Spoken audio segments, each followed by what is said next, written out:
Last question. We were talking off camera before the interview began about Bob Lazar and some of the statements that he had made. You've looked at that information. Yes. Now, I've only come across this fairly recently, since I do research on, distant quasars and black holes and dark matter and things of that kind, and I'm rather new to this.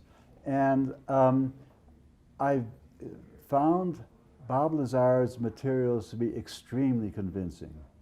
And Bob Lazar, the movie, to me, is unfortunately about the question of, is his testimony real, and is he real, and all of that, which I am not the least bit interested in.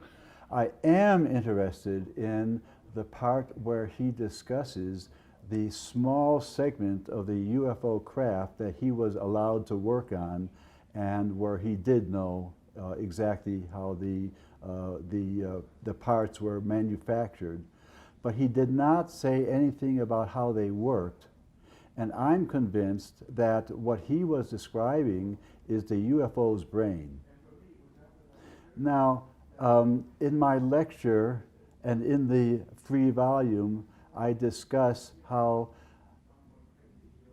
the very difficult for physics to swallow instantaneous propagation of information through the universe exceeding the speed of light, now measured to over 100,000 times the speed of light.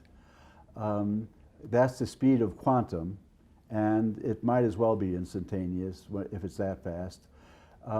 I believe that all of that shows that there is coherence within the universe beyond what's traditionally understood right now, and that the spacecraft brain that Bob Lazar he didn't say it was the brain, but he described its form, and I believe that what it does is it has amplifying sensors in that cap, in that dome that we see on the top of the craft.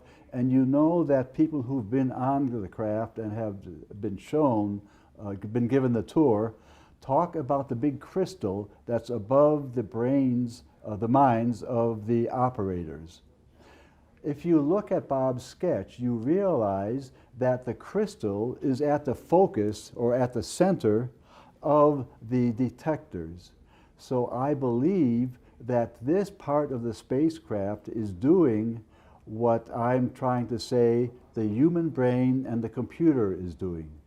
Namely, it's taking information about where it is along coherent paths in the universe and comparing that to a picture of the overall structure of the universe.